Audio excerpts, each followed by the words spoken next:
For some reason, my audio went out. I guess because my phone actually screwed up, and I have a timer on my phone where I'm typically going to bed for my phone, but it kind of screwed up. But we were talking about, going into, a match of the magnitude of Tank and these guys who are, I mean, not Tank, but one of the young men just asked me about Tank and what will be the demise of somebody like Tank. And I said that if you talk about Tank, you're really thinking about somebody who really can only be the demise of himself. And when I say that is because people don't realize how good Tank is. They really don't understand how good Tank is at boxing. They only think that Tank is good at knocking people out. But see, the reason why he can knock people out is because he understands all of the things that matter. How to set people up, how to put people in positions that he can get the punch off and they can't see it. And when you put those two things together, you're dealing with an entirely different savage. Do you understand what I'm saying? So when you think about how this guy will start to approach his career, then you're thinking about why is it that none of these guys could do anything with him? Because see, where he trained is where I knew that he actually developed that dog. Because where those guys train, every single one of those guys, man, whether they're really good at boxing or not, they're dogs. Nobody's pushed him to fight, bite down on his mouthpiece, and really go after it. And he's still just knocking dudes out. Now, when you start going up in the weight classes and you start seeing people who can deal with your power, you're not knocking guys out. See, that happens when you get bigger. But he's able to adjust and adapt his footwork in every facet of the ring, where the other guy can't. When you look at Ryan Garcia, he had no footwork. When you look at Frank Martin, he didn't understand how to position himself when he's in against a world class boxer, puncher with great footwork and exceptional ring generalship. It's not something you can just wake up and decide, "Oh, I know what to do." It's not a thing. And that's why he's having so much success in boxing. When the question that was just posed, because I was just on the stream and my sound went away, so what I was explaining when that happened is that he lives right down the street from me, okay? Tank, that is. And when you are able to put a person where you want them to be in the inside of the ring, then it's not like, oh yeah, I can just go in there and fight him. It's not like that. This dude not only can punch, but he knows how to punch you where you can't see it. So not only is his hands heavy, his IQ is extremely high. And people don't understand how good he actually can box. When you go to Virginia and you fighting up in Baltimore, you're boxing against the best amateur programs in the world. Those dudes is dogs, man. All those guys got like 250, 350. Tank had over 200 amateur fights, man. You know what I'm saying? Like, and countless smokers. And when you're doing smokers up in VA and Jersey and Baltimore, man, that's like a fight.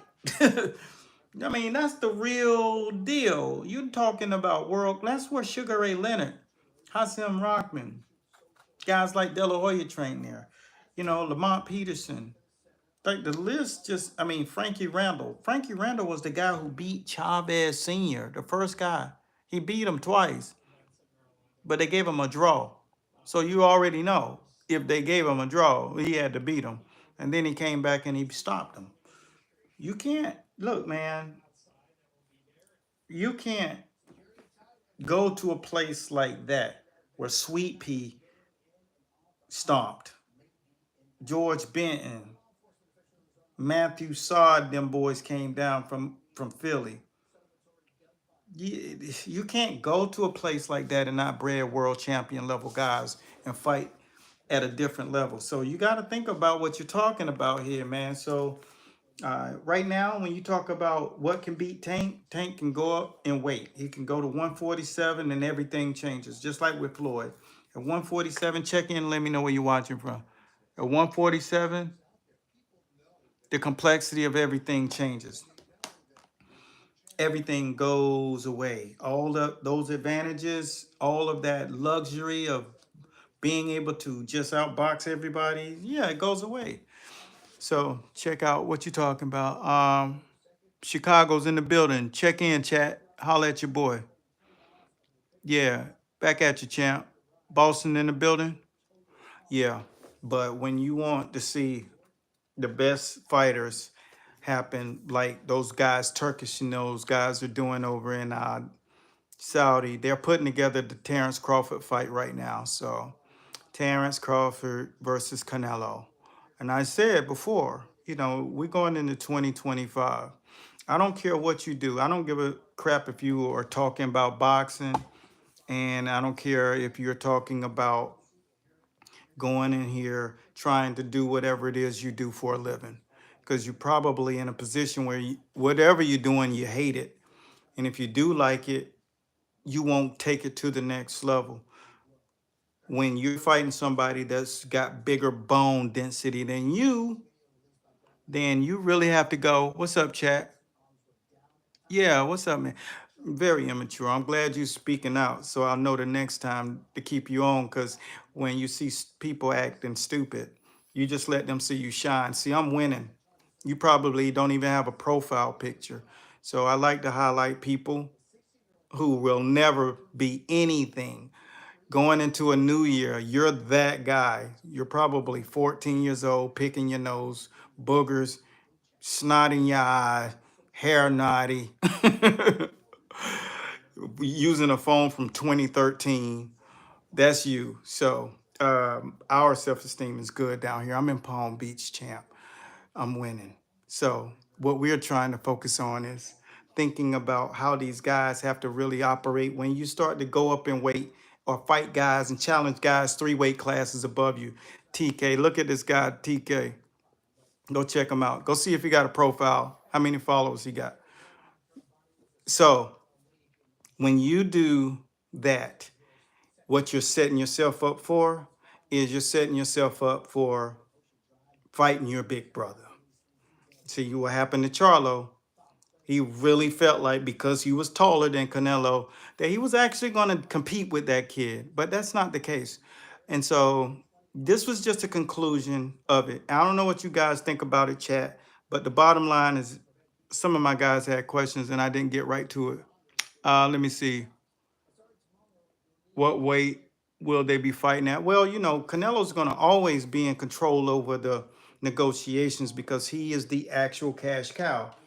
No one wins the negotiation over Canelo unless Floyd comes back. Okay, so the weight class will be lead. They're going to have to fight at 68. Canelo's not going to lose weight. Canelo can't make 160 if he cut his leg off. Canelo's really 168. He was fighting at 175. I don't know how hard you think it is to lose 8 pounds for a weigh-in, but when you're walking around at 188, 187, 190, like he is, getting to 168 is a real feat. And when you got 100 million in the bank, it's really hard. Okay, it's hard to push yourself to that limit. You get what I'm saying, chat? Chat. Would you get up and run 5 miles every day? Would you get 5 miles on your pedometer every day if you have 50 million in the bank? You probably wouldn't. That's just like wanting another steak after you're stuffed at Thanksgiving. How many of you guys had Thanksgiving and then after you ate, your grandma came with another plate? Like, eat my food. Like, it's not the same thing. When you get the money, you get the clout, you ain't trying to run more. Nobody wants to run more. You never seen a dude retire and say, man, I miss running. Don't nobody miss that stuff. It's hard. Let me see. Why are you bring your bread? You aging? I don't care about aging. I got, man, look at me, man. I'm 55 years old, champ. I'm doing good. Look at that profile, bruh. Come on. I got a 1.5 million people follow me to see my face every day, to hear my voice every day, and to hear my opinion. You think I care about wrinkle and forehead, dog? My grandma was 85 years old and still had smooth skin. You better act like it. Boy, black don't crack. You know better than that. I can't see because I got a light blinding me in my eye and my other light unplugged. So it's hard to see what I'm seeing. Let me see. Let me see. Yeah. Which is lack. You're showing your strength. Yeah. Let me see. This message is review. Somebody chat, holler at me. Y'all don't do you understand what people have to pay? You rolling tonight? You troll. Oh yeah, that's all right. You can troll. Hey man, the more comments you drop, I don't care if you troll. The more comments you drop, the more people who create get paid. Okay, we get paid for interaction. We get paid, and it's not about that. But just so you guys know, you don't be hurting us. You be banking us. So that's why creators encourage you to say something. But really, I'm just here to give you game. I don't care about them pennies. We doing what we do. We got a real company. As a matter of fact, I own two. But we just want you guys, if you're working in the boxing game, if you're thinking about boxing, or if you're currently doing it, you got to realize that it's a real thing. Don't go up and try to jump 2 weight classes like Terrence Crawford's jumping 3. Because when he fought 154, that was a jump up. And not being able to really put the damage on that kid that he typically would at somebody with 147 is telling you exactly what it's going to be. And I think it'll be an entertaining fight for 5 to 6 rounds. But when you know that the guy is your little brother and you start hitting on him, you just got to look at what happened with Charlo.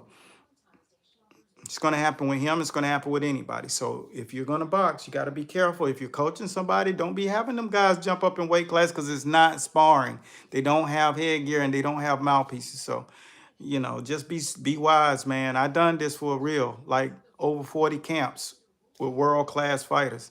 I know what this game is. You tried and you tried again. You put them in the ring and sparring against heavyweights.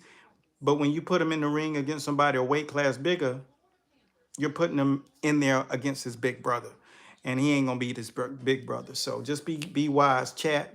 Thanks, man, for hanging out. Go check out the page, man. You can check the playlist, and on the playlist you can just learn particular skills. I learned directly from guys like Coach Bradley, 2004 Olympic coach, Coach Adams, who coached multiple Olympians like and world champions like Sweet Pea, Evander Holyfield, uh, Terrell Biggs, all of the great fighters that you see and have gone into the Hall of Fame. And so this is where my lineage comes from. So I like to share it with you. So until next time, be blessed at Godspeed. Happy New Year. Don't go crazy. Be smart out there tonight. Don't be wilding, but go into 2025 with a new mindset and be successful because you're going to win if you put your mind to it. Just make sure you surround yourself with like-minded people who want something in life. Be blessed at Godspeed. Check out the page, the channel. We make sure we give you guys the stuff that's going to help you out. So peace out.